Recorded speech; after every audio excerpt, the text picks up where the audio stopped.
So today is the 17th of September. I am recording a day early because I am going to be working a lot tomorrow. I'm actually going to be working a decent amount today, but this is when I can do it.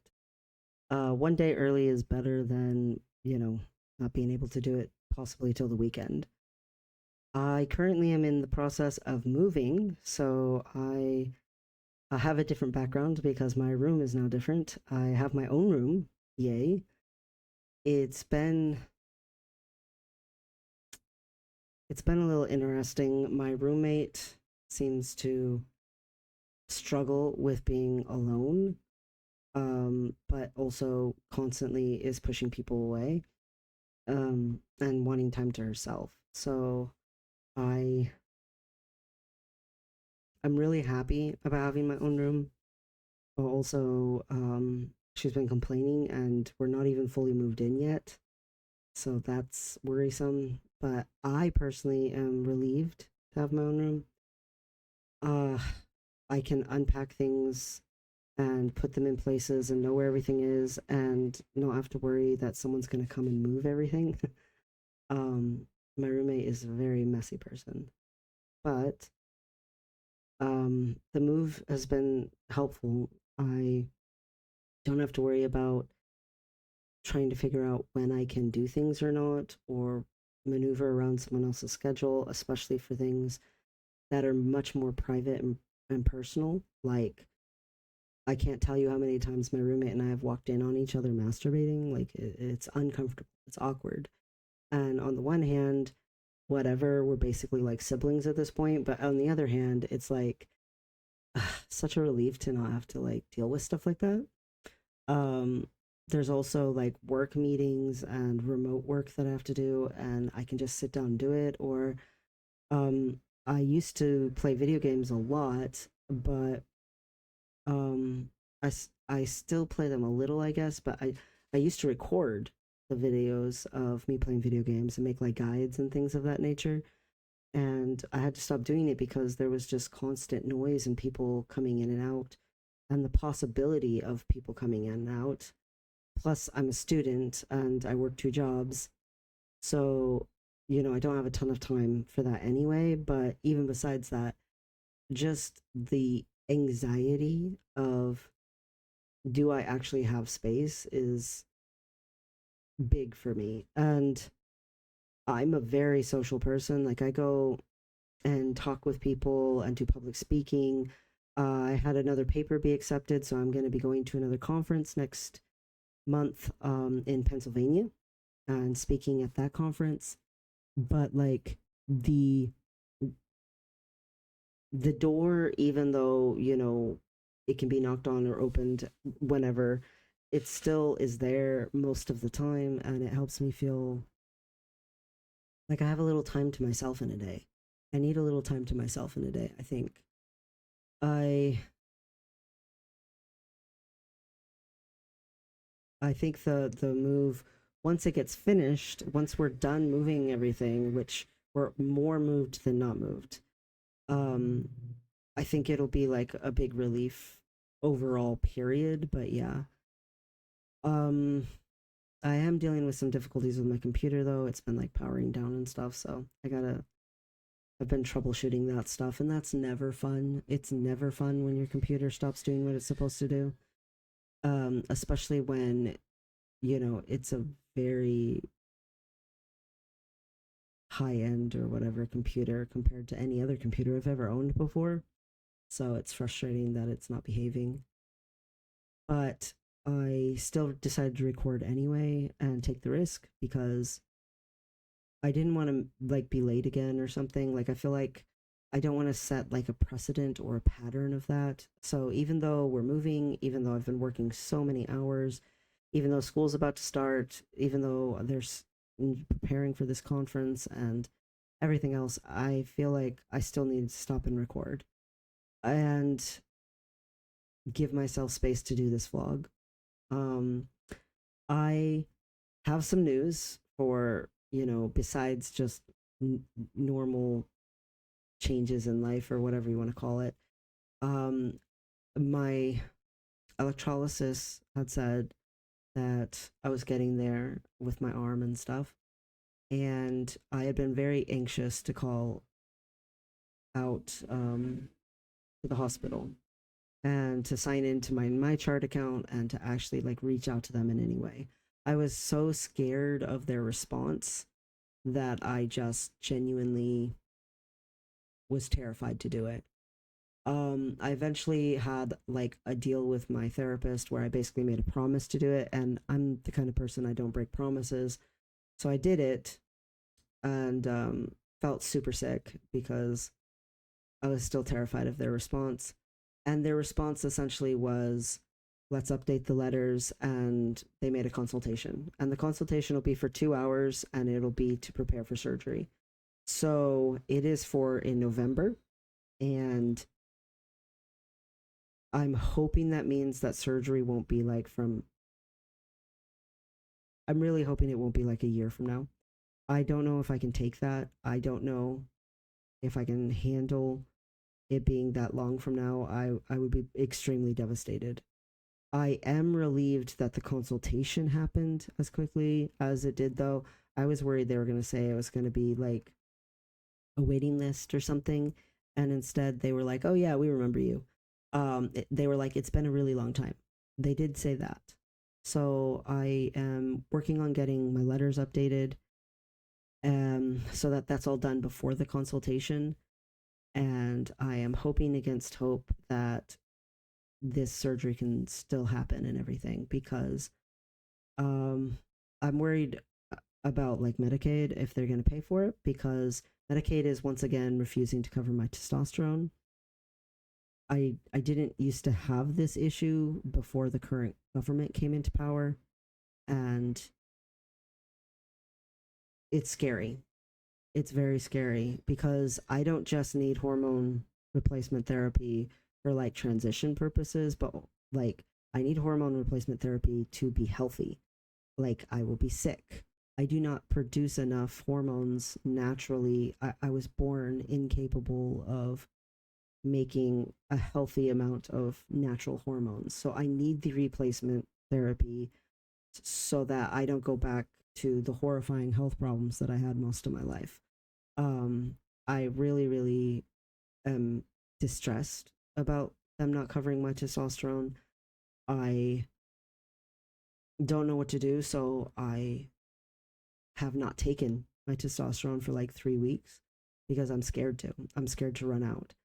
And I'm scared that maybe I need to take it like once a month until something changes. And even that seems scary because I could still run out. Like I haven't got that much at the moment of an excess because um I never stockpiled it and stuff like that. Like I'm hoping I can figure something out with my PCP. I have an appointment next week with her, and hopefully we can get the ball rolling on getting something done because I'm so scared. And my roommate has said that since I've stopped taking the testosterone, that there's been like a noticeable change in my mood. So that's not great either. But I just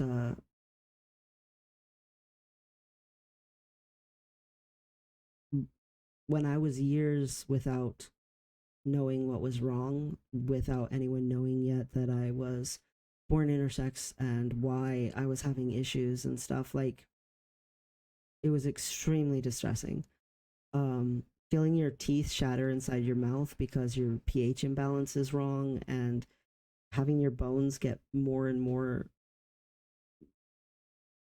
like my I don't want my bones to go back to how they were. I finally have like some genuine density to my bones, and I can't imagine going back to how it was. And my anemia was so bad because your red blood cells are formed in your red bone marrow. And like there's this long list of things that is so much better than it used to be. And so I'm really hoping that something happens with um it being covered, because I'm a broke college student.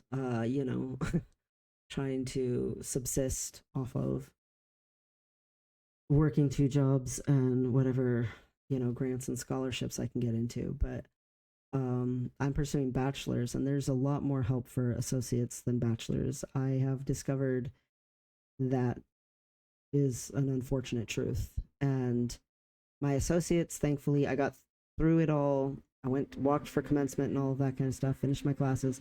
My associates, I have zero student debt for. So, yay. Didn't have to take out any loans.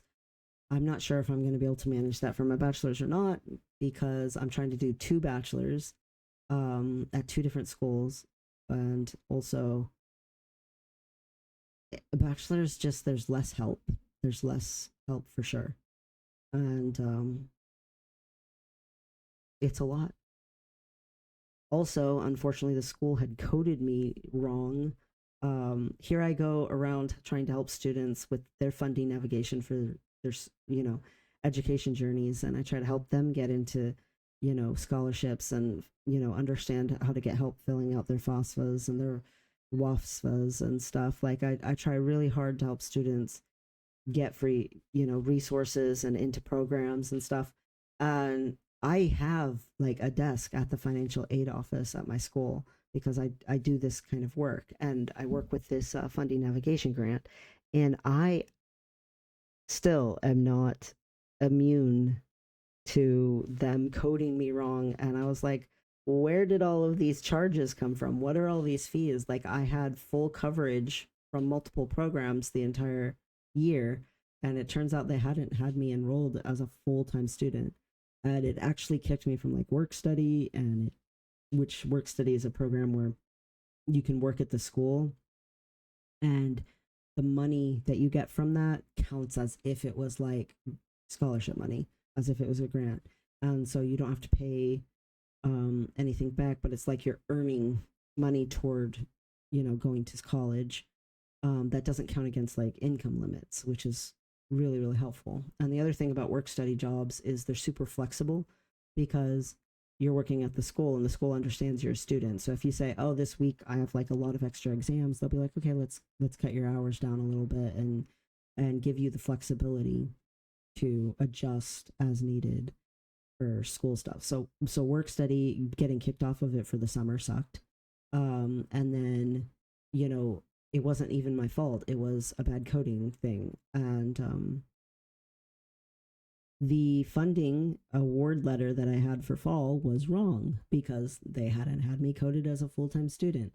And so they re-awarded my stuff, and thankfully it turns out between the scholarships that I had gotten and, the grant money from my award letter, I'm actually going to be able to afford myself for fall quarter the tuition. So that's a relief. That's huge. I have no idea what I'm going to do about winter, but at least for fall, I am staying out of debt.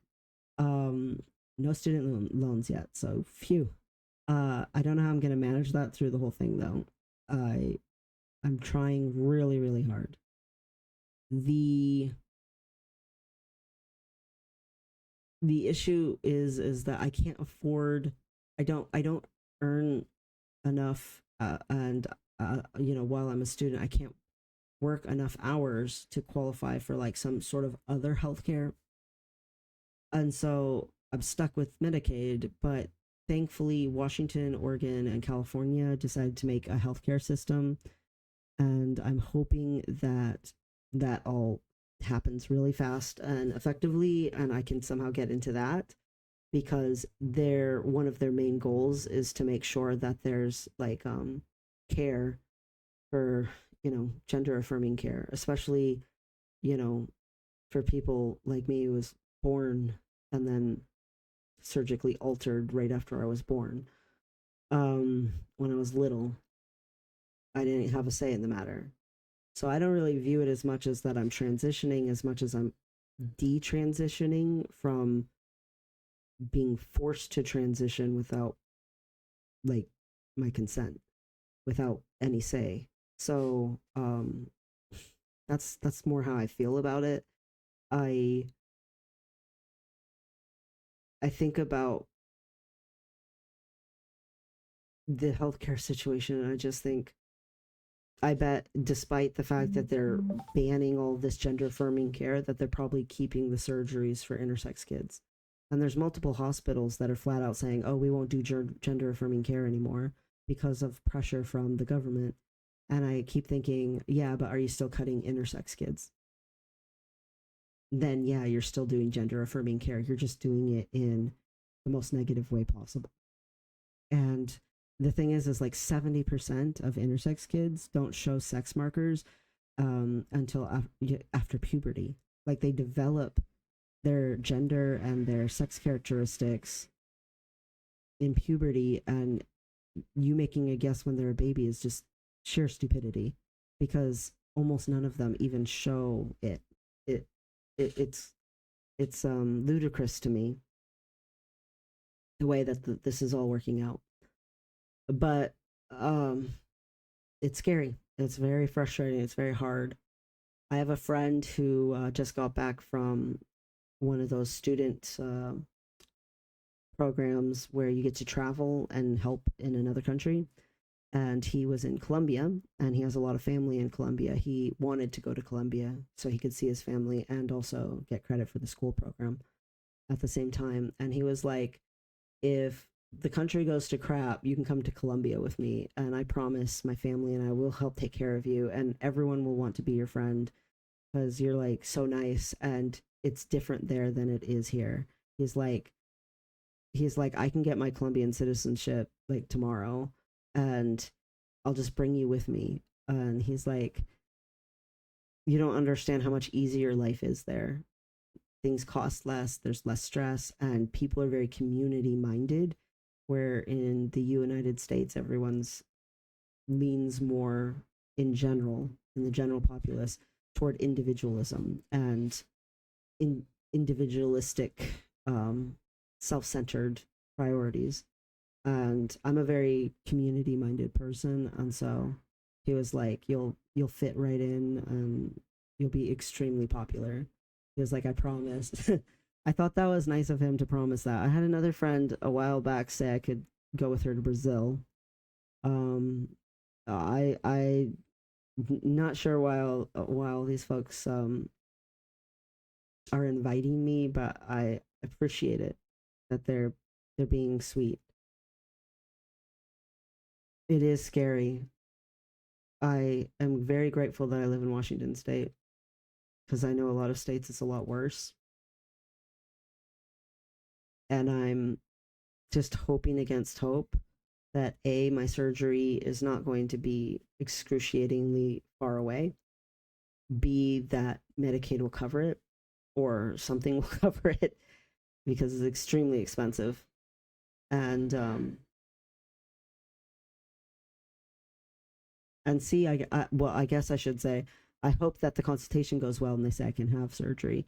They're gonna do a full exam on my arm and on my nerves and all this stuff. Like it's a big thing, but I I'm expecting that to go pretty well, considering how long I've been getting electrolysis, and quite frankly, just how desperately I want the surgery. Um, I'm really hopeful. I had to do a follow up thing now that it's been so many years since I had top surgery, of how's my, experience with my top surgery now that it's been years later. That was weird to do because some of the questions asked me how I feel about my body or looking in the mirror and stuff, and I had to answer pretty negatively. But it's not because of my top surgery that I feel that way. It's because I haven't had bottom surgery. And also because I'm quite obese in preparation for bottom surgery, so that my phallus will have the correct amount of skin thickness. But like creating the shaft from my arm means that my arm needs a certain amount of girth to it so that um, they can make a shaft, properly and everything, to be as close in size to what my brain thinks already should be there. So it's gonna be a relief from the surgery to be able to exercise again and stuff too. Like it's not just the surgery itself and actually getting to feel whole for the first time in my life, you know. Um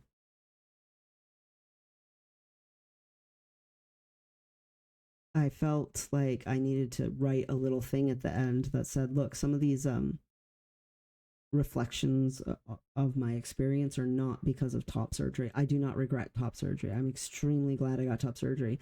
I mean, my top surgery wasn't even just oh hey, I want a flat chest. My top surgery was also, oh, I have 2 sacks of cystic fluid, like just pus-filled sacks on my chest. I had no mammary glands for any of that cystic fluid to leak out. So it was just yeah, and I had a chest underneath, and it was all just messed up.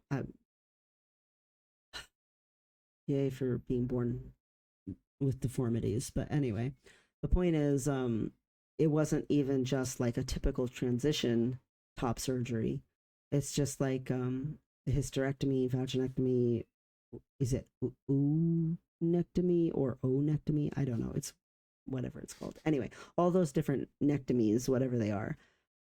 It wasn't just for transition reasons and trying to clean up my insides from having any girl parts. As much as I was extremely thrilled to get what felt like a parasitic organism out of my body with the whole female reproductive parts that didn't even work. Like none of it.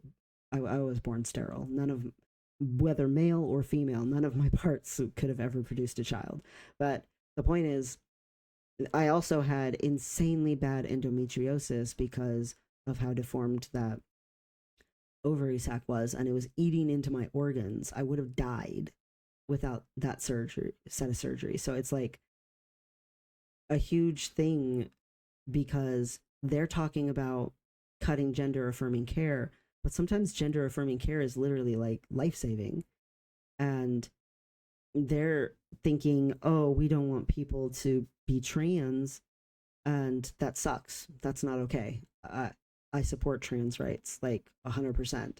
And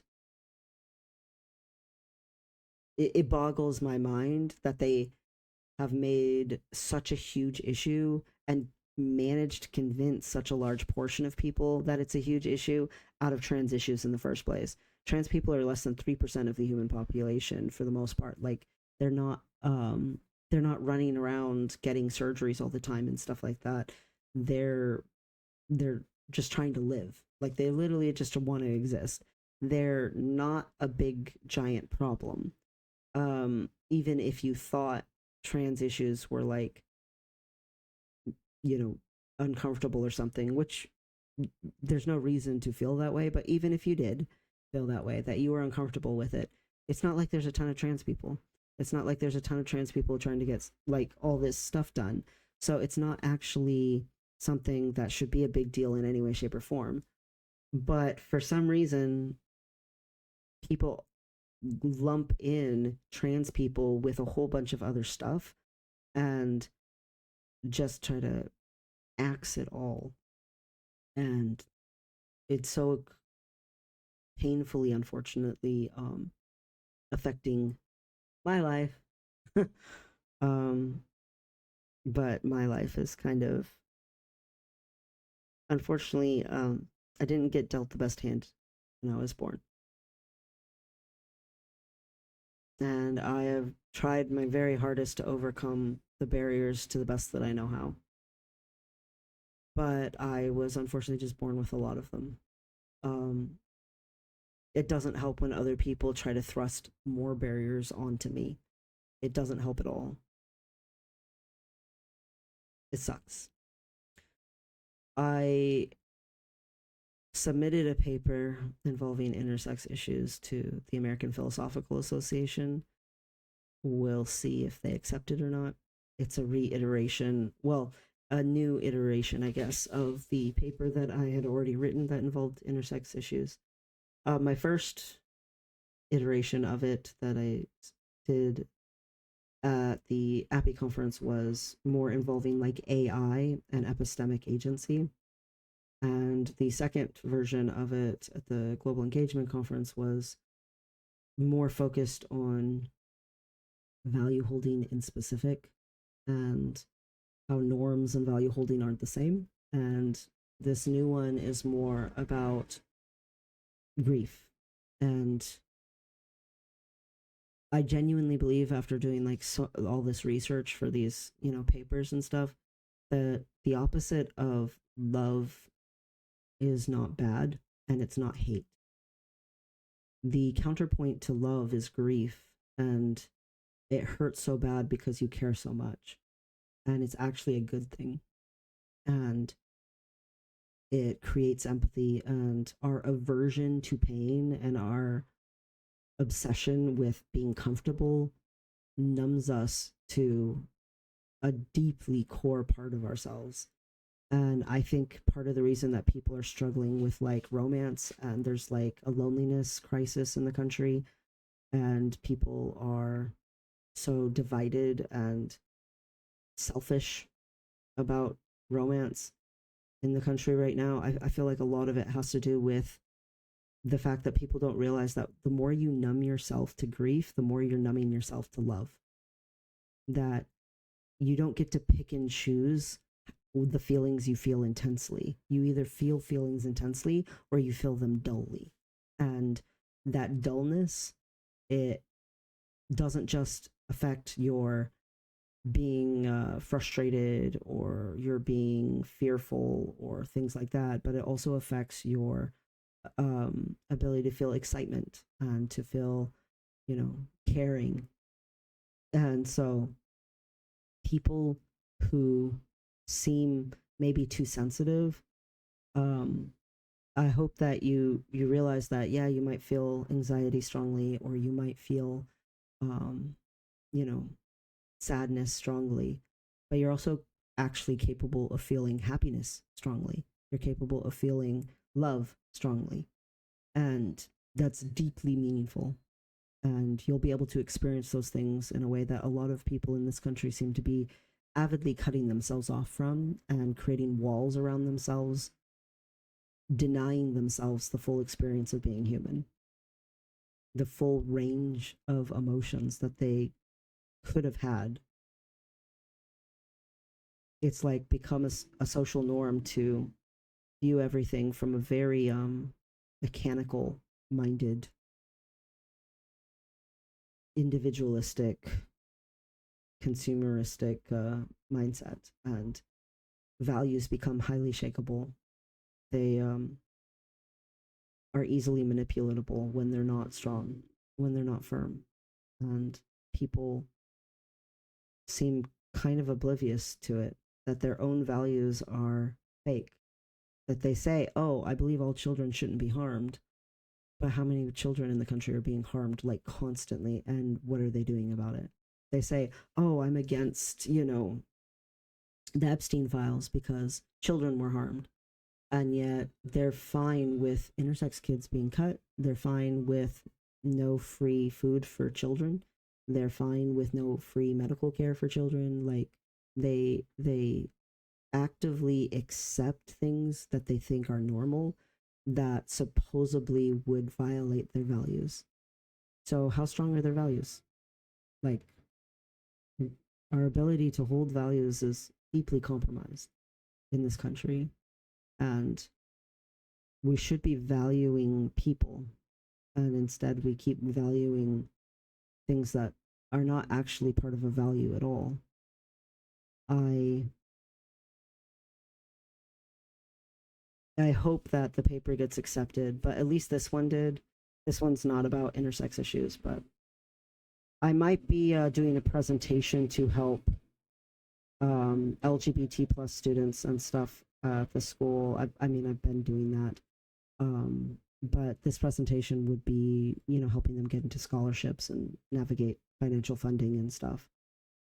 Another thing that's happened at school is the Charlie Kirk assassination. When it first happened, before there was a suspect or anything like that, someone in leadership at the school made an email that basically denounced gun violence, which is good. That's fine. That's even, admirable. But then made statements that caused a lot of emotional escalation at the school, and especially amongst marginalized students. And so now I am part of a group of people that's going to sit down with the leadership at the school to try to keep this from happening again. My thing is if you want to make an email denouncing, violence and stuff, that that makes sense. But why did you mention a name? Like, why did you basically laud this person when you know that a lot of the things this person has said before in their life are highly cruel, especially to marginalized students? Uh, I don't understand that. Like, just a couple months ago, a woman was assassinated who was a political figure, and I think it was her and her husband, and I think even their dog. There was no email sent out. Nobody said anything. Like, this isn't the first time there's been gun violence. So why is this particular person getting a bunch of attention when other people who have been, slain by gun violence are not getting the same kind of attention? It seems very odd to me that there's so many shootings in this country, and this is the one that got attention. And where's the attention for the rest of them? Or else be universal and just focus on the violence not being acceptable and don't give names to anyone. It needs to be one of those two things. Either you're giving attention to lots of them, or else you're not giving attention to the people who are being, slain.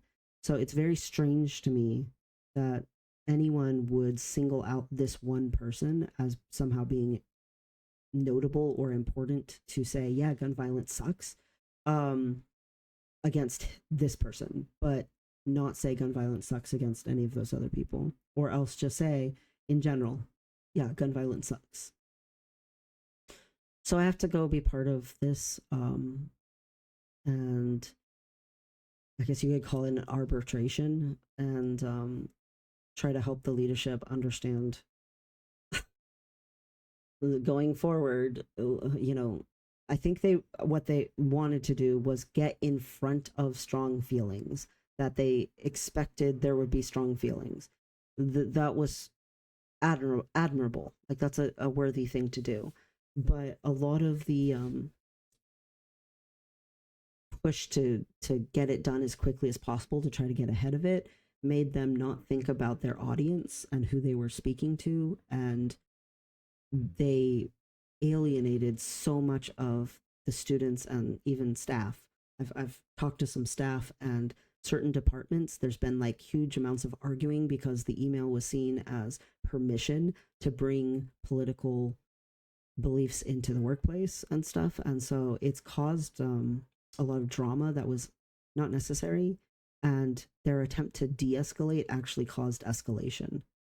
So that sucks. And I have to try to help clean up the mess and stuff. I um I just hope it's, a one-time thing. I mean, the leadership who sent the email seems deeply apologetic and like they want it to never happen again as well. Like, they seem like, oh crap, this was a mistake. So that's something. But yeah, I've had to sit with some LGBT plus students and some students of color and stuff, and like help them process their feelings, because here's someone who said a lot of hate speech about them and suggested really violent, terrible things to happen to them, and this person's getting tons of attention. And it's very strange, this Kirk assassination, that people are like getting fired from their jobs and stuff by saying, look, here's things that he said while he was alive. And while gun violence isn't good, I don't want to laud this guy.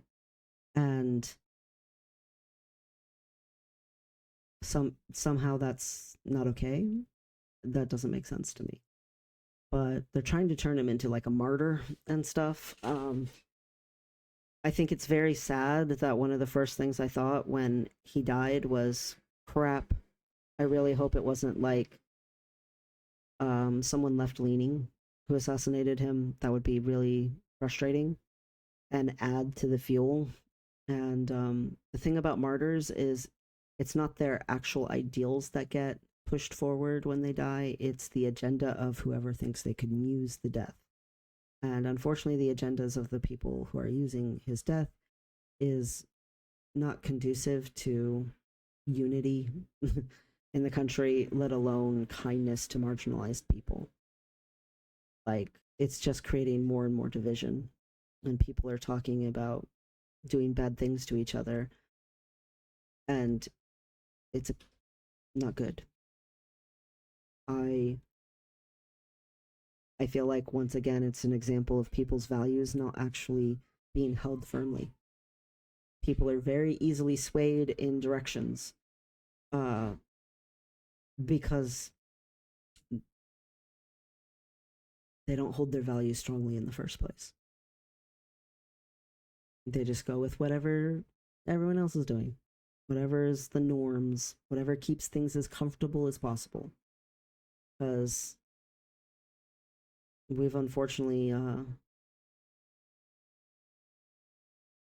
we've got a lot of things we're not doing very well in the United States. A lot of poor decision making. I feel like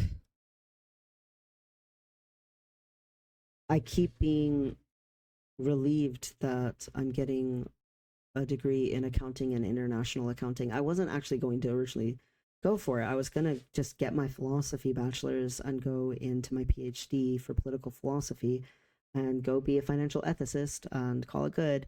And instead, someone convinced me, look, an associate's in accounting is not going to give you enough clout that you can speak financial jargon when you demand regulatory change and you want to do research on, changing financial systems on a global scale. You want the bachelor's. So I'm really glad that that person convinced me to get it, because the word international on it gives me hope that someday maybe I could escape into some country that is not as cruel.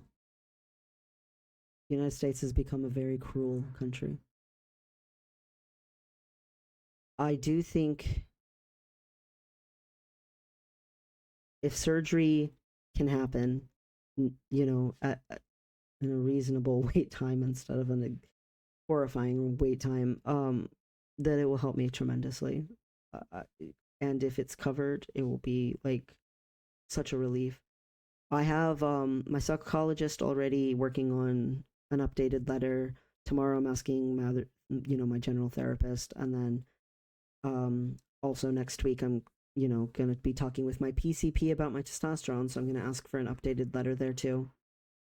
And hopefully between all of it, if I can somehow get these surgeries out of the way before Medicaid's just completely useless, or else get onto the new program that the West Coast states are trying to create, or whatever it is, if I can somehow just get it done, I feel like it'll be a massive relief, because I feel like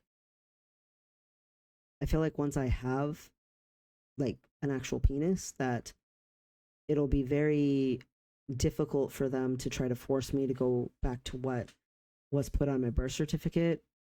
And it's not fair that that was put on my birth certificate, because again, being born intersex, they decide what they're going to decide. But I always was a boy the whole time, and it's not fair that I had to grow up not just being pushed into the wrong gender, but being like actively abused every time I wasn't accepting of that gender, like being punished for not being accepting of the girliness. Like I just I look at like I was talking with a mom of a trans kid, and her kid's a minor, and she was very worried about not being able to get puberty blockers for her kid because her kid had since 4 years old known that they were a girl and not a boy, and she just wanted to get puberty blockers, not even start on actual like hormone, changers, just that puberty blockers all by itself. And she was like, it's so scary as a mom to want to be there for your kid and take on all this stress. And what can I do? My kid, has always been her. Like she's always been. It's crazy that someone would ever deny her that. Like it's never just been like the clothes or the toys. She's always just been that way. And this mom was like talking about the barriers and stuff, and I was like, I know it's hard, and I know I'm just an acquaintance, but I want you to know that I'm proud of you because I wish I could have had that when I was a kid. Someone trying to be on my side. And I know it's so much stress for you, but you're alleviating stress in her life. And I hope that, that helps you. And so then she wanted a hug and she was crying and stuff. And she was like, thank you. But like, I can't even imagine like growing up with parents who actually like were supportive or something. Like, I'm really happy for that little girl, and that her mom is trying so hard and caring so much, because I knew since I was 3 that there was something wrong. Why wasn't I like looking down there like my brothers? It didn't make sense to me at all, and I couldn't I couldn't articulate that very well, and I was not in a supportive environment where I was allowed to express that. As soon as I started expressing that in even small ways, I was actively beat. But like, man, sorry, I should have said a trigger warning before this stuff, but I sort of wandered into this. Well, I when I do these vlogs, I kind of stumble around. I'll put a trigger warning on the message on the video on the description. Um, but the point is how different would my life have been?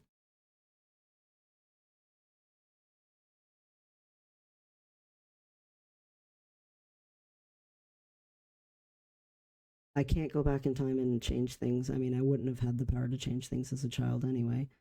I didn't even have the power to change things as a teenager. Like, let's be real. I didn't even have power to change things when I was in my 20s. I was still floundering around trying to figure out what was even going on. I'm trying my best now, but the systems in power and the red tape already in place make it really, really difficult. I really am hopeful that next week my doctor will help me be able to get my testosterone. I'm really hopeful that the letters all are fine and dandy, that this consultation in November goes really well, and the surgery is not only going to be, not a year away, but also covered by Medicaid, and that I don't have to like freak out about anything like that. That would be amazing. But unfortunately, the state of how things currently are happening in this country is not giving me a lot of hope. And it's not like everything else is easy in life or anything like that. Everything else is hard and a lot of work. I'm trying. I'm trying my best. I still get overwhelmed with grief. Like last night, I couldn't even like sleep, and I just kept watching the hours slip away on the clock, and couldn't do anything about it because I was just so aggrieved.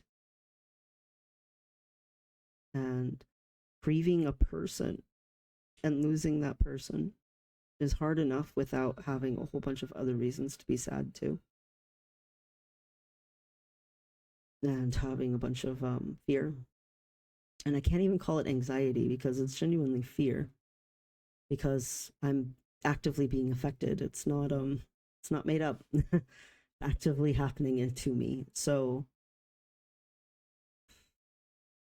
I am trying. I'm trying really hard to stay positive, to focus on good things at school and at work and the good things about moving, and that at least there's some things about this move that are good for my mental health.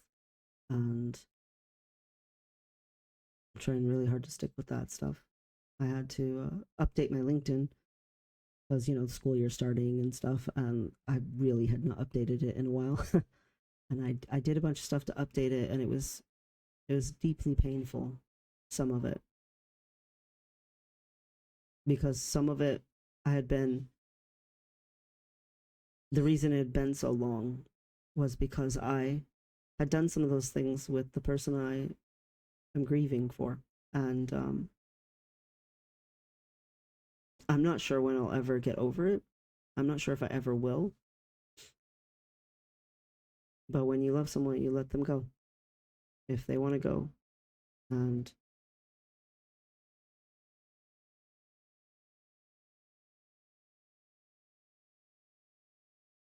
I wish the country felt that way about LGBT plus people. I wish that they said, you know what, if you want this for your life, we love you. You're our fellow citizens. You're our fellow members. You're members of our community. We love you. We'll let you be happy, even if sometimes they might not be thrilled about it. I wish the average population was not so averse to challenge or to difference or to discomfort, because it means they can't celebrate our happinesses or our successes either. And I know I grieve so hard because I love so hard. And so the pain is actually comforting in a way. And I have an extremely deep experience. And I wonder how many people are denying themselves deep experiences because they're scared of the negative feelings. And they don't think about that they're also throwing away the positive ones.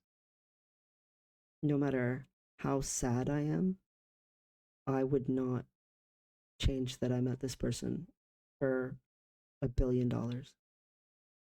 They had that much of an effect on my life. So I will happily embrace the grief if that's the counterpoint to how much I'm so grateful that I had even a temporary chance to know them. I don't mind the challenge because I love them so much. And that's what I keep trying to hold on to about all these barriers and difficulties with all the health stuff, that I wouldn't be this afraid, that I wouldn't be this sad, that it wouldn't make me this depressed unless I cared about myself, unless I cared about other LGBT plus people. And the reason it's so hard and the reason it hurts so much is because I genuinely care. And I happen to like that about myself. I happen to feel like that's proof that I'm a good person. And people who can be numb to the suffering of other people and not feel anything, it doesn't just prove that they don't care. Um, I have to wonder if, in reality, caring is part of what makes us good people. And I know Americans in the United States tend to be very big on their freedoms and liberties. And so I really hope more engage in their liberty to care, because there are people who are affected. Whether you feel the full depth of emotions or not. And they don't deserve your numbness.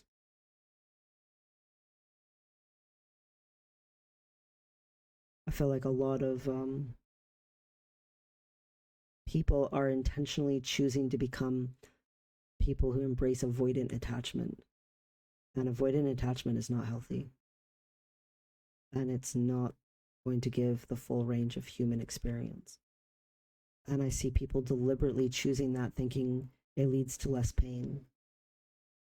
But it also leads to less happiness.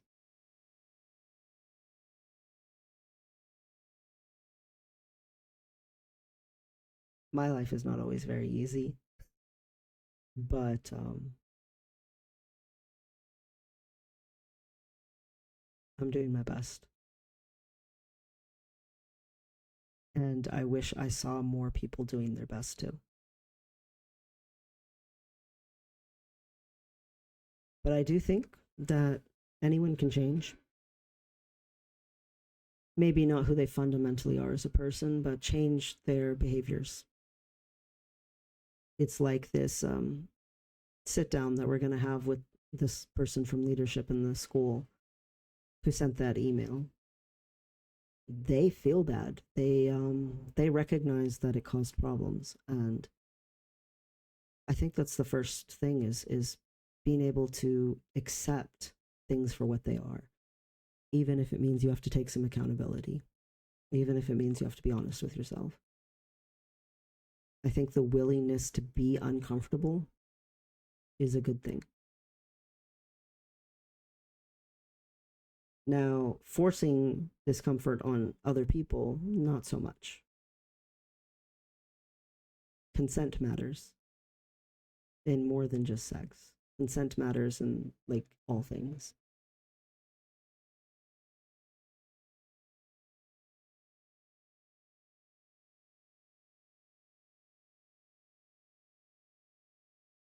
Hopefully, my appointments go really well, and hopefully, everything will be fine. I am struggling with how long everything's taking, though. My electrolysis said that I'm very consistently being at 45 minutes every 2 to 3 weeks when we have an appointment again. And so her next goal is for it to be half an hour or less. And she's like, if it's half an hour or less, that means there's almost nothing left coming up. And you definitely should be getting surgery. So I'm really glad that the hospital's having me do this consultation and stuff because I'm very consistently being that there's not enough hair for an hour. So that's good. But man, it's just taken so long. Everything's taken so long. Next month, I turn 41 years old. I don't look like I'm 41 years old. I age very slowly, but technically, you know, despite the underdevelopment issues and everything, I'm not as young as I look. I'm actually about to turn 41, and I've not even ever experienced being whole. Like other people get to wander around and just exist in the world and not constantly be conscious of their genitals or in my case lack of them. Like like they can just exist. Like it doesn't even have to be something they ever think of. And I've never experienced that. And I would like to. I would like to be able to experience that.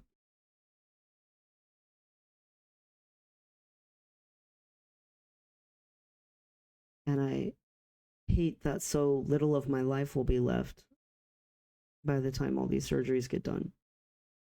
That's so much of my life. Decades of my life were spent being in such a dismal state. But I'm trying my hard to play catch up in life. I am trying so hard.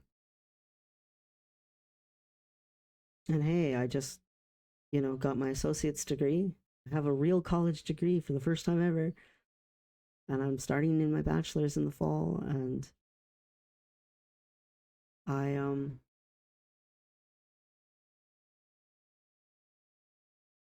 Maybe most people do that in their 20s, and I didn't get to even start until I was almost 40. I'm still trying. And maybe most people by the time they're my age are starting to build a retirement, and here I am still trying to just be able to afford to exist. Um, and maybe a lot of people by the time they're my age are having like a midlife crisis, and I'm still trying to start life in the first place. I spent all of my adulthood before I started transitioning and accepting what the doctors were telling me about hormones helping save my life and everything and improve my health. Like, I just didn't believe them. Like, I didn't believe anything could be better. I was so completely depressed that I just couldn't even imagine. And I was so freaking bogged down, beat down by stuff my family members insisted upon that I couldn't even imagine. And from, a lifetime of being abused, I just couldn't even imagine. And I hate how long it took. I hate how long it's taking, but I'm trying so hard because I would like to believe that hopefully, somehow, some way, it can all get done before 45 and I can just live, like literally just be allowed to exist, like just live and help people and make the world better.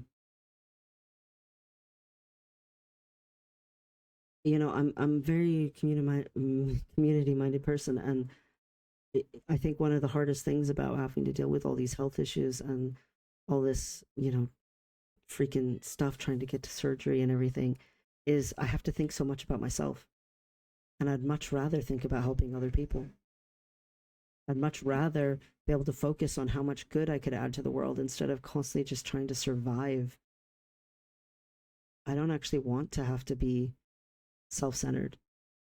I don't want to have to constantly focus on just getting through and trying to subsist. I want to be able to contribute to the world and add more and make people's lives better.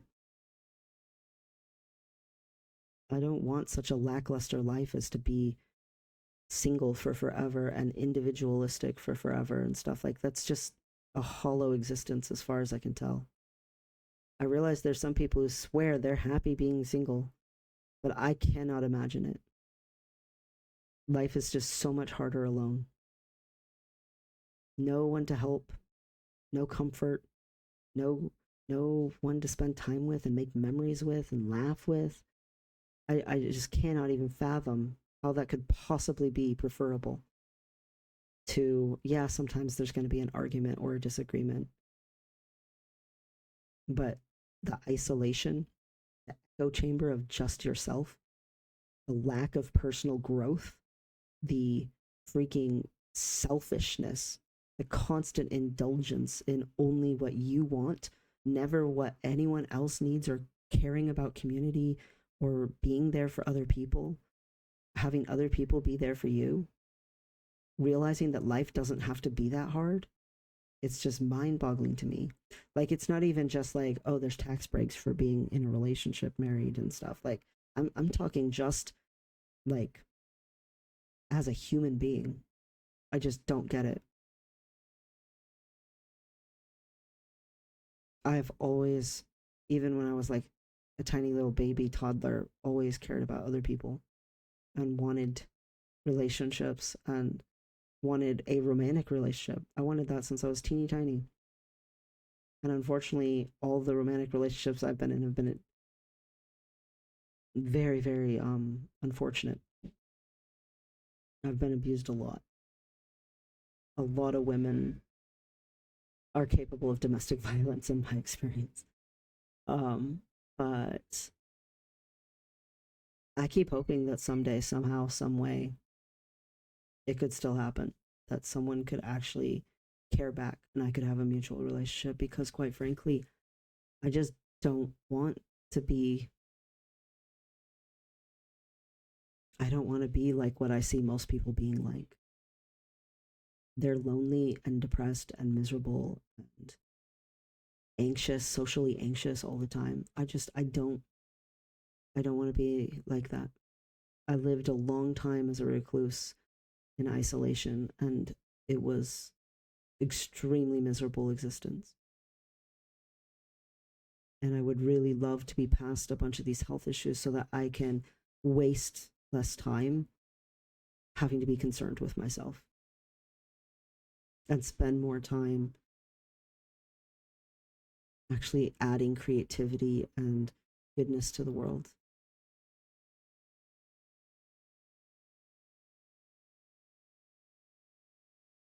I I am an ocean of love underneath all of it. That's what I always come back to, is that I care. I care deeply. And I like that about myself. I don't want to be a less loving person. I don't want to be bitter or jaded or closed off or constantly defensive and deflecting. And I keep seeing people embrace that, and I don't understand why. They keep genuinely choosing it, thinking that somehow it's going to save them or protect them from other human beings, and I just don't get it at all. I keep seeing men and women and non-binaries and like people just across the board being like, screw all these other people. I'm never dating. I'm never doing anything. I'm just gonna go be on my own, like do my own thing. And they act like that's like empowering somehow. And it's deeply confusing to me because it's like literally the opposite. Maybe it's empowerment for a couple of people who went through such a traumatic experience that they literally are unsure if they could survive even the risk of a traumatic experience again. But that should be the minority of people, not the majority. And even those people, they're not making that choice for healthy reasons. They're making that choice to try to save themselves from something extremely unhealthy that happened. It, there's just a lot of really unfortunate decisions being made in the United States by people. And I wish I could just say it was only the leadership. I wish I could just say it's only the president. It's only the, you know, administration. And I keep seeing it in everyday people too. And that scares me. That makes me very nervous because I've been waiting my whole life to actually like start my life. And I'm scared that by the time I actually get to the point where I can just exist in the world, that I'm not gonna know anyone else who's like me. That that it's gonna be next to impossible to find other people who are like me. And that's very hard.